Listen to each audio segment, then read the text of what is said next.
आप कॉल कर रहे हैं उसके साथ जो मेंबर फंक्शन है वो आप कॉल कर रहे हैं किसका, बेस क्लास का। Okay, now here you can see हमने यहाँ पे एक मैसेज दिया है and we are calling again here the get area. Now आपको ये भी पता है कि गेट एरिया जो मेंबर फंक्शन है that is being coded in the derived class. ये देखिए आपको नज़र आ रहा है कि ये डिराइव्ड क्लास में है, राइट।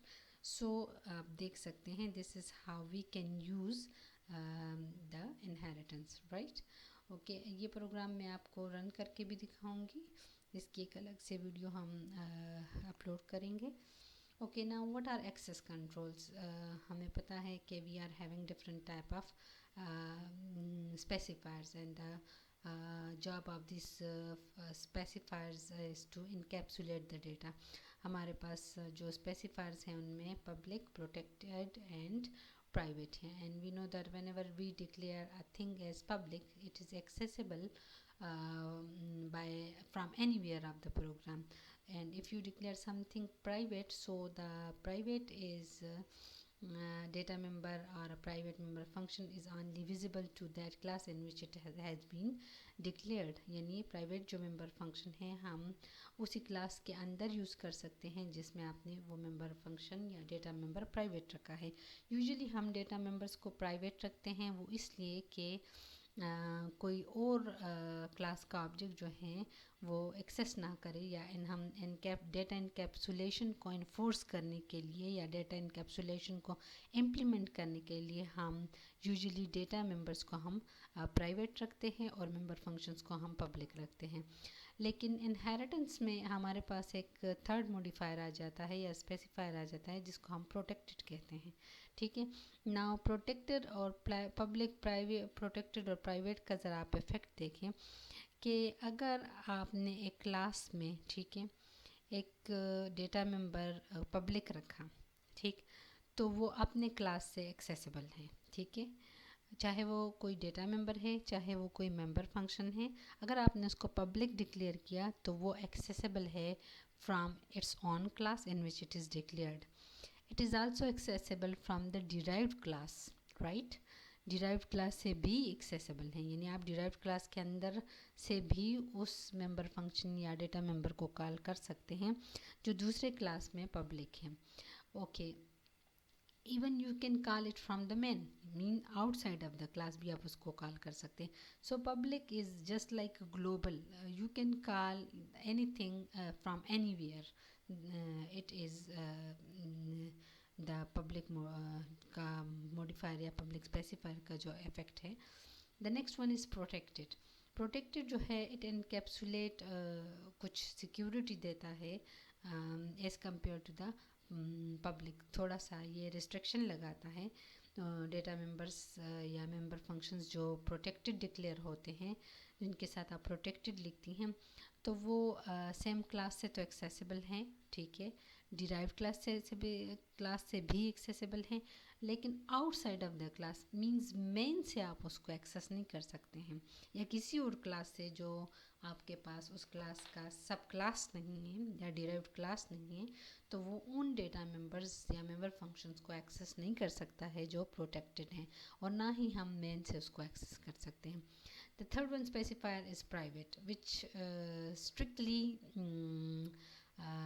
जो क्या करता है, रिस्ट्रिक्ट करता है कि आप एक डेटा मेंबर या मेंबर फंक्शन को एक्सेस करें फ्रॉम द डिराइव्ड क्लास या from outside class. So such type of data members and member functions are only accessible from their own same class, right?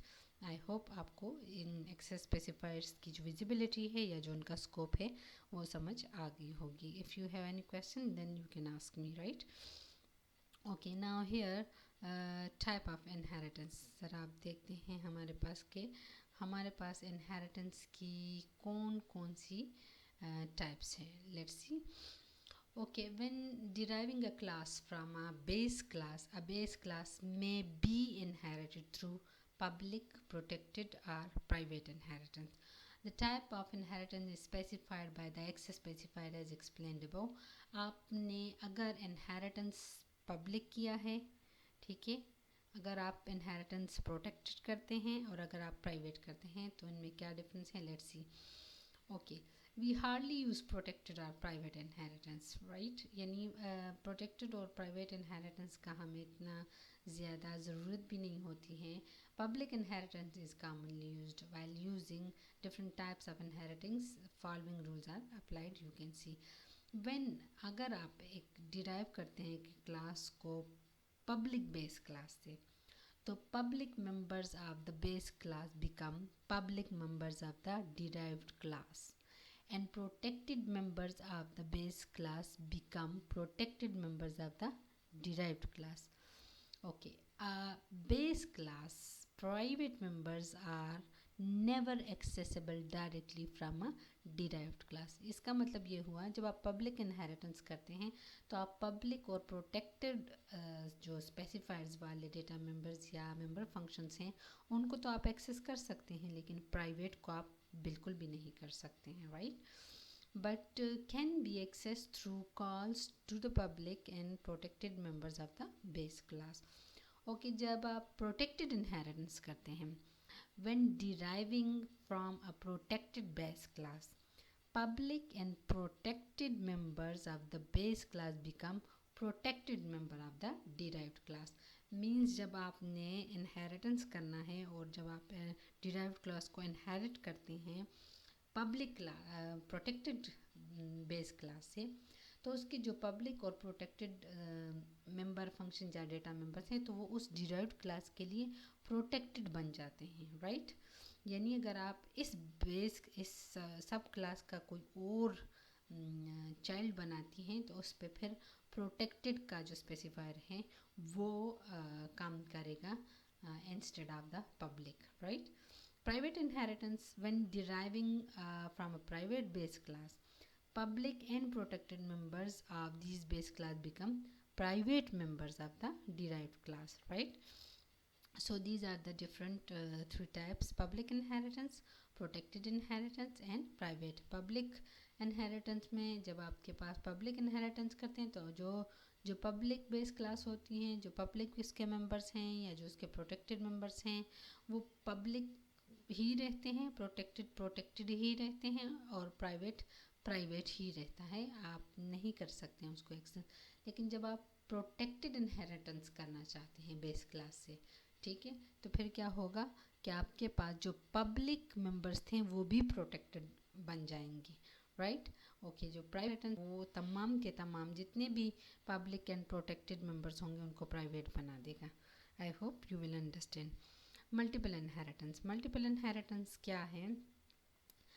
We have different types of inheritance. Some types of inheritance, multiple inheritance.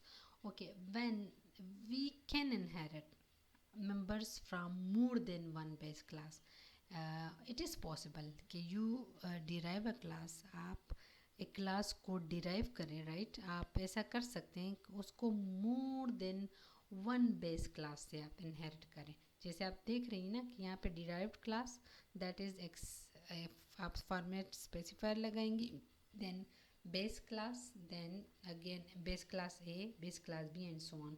So this concept is known as multiple inheritance when we have more than one parents for a child class, right? अगर आपके पास एक derived class जो है वो more than one base class से derived होता है तो हम इस किस्म के इनहेरिटेंस को क्या कहते हैं?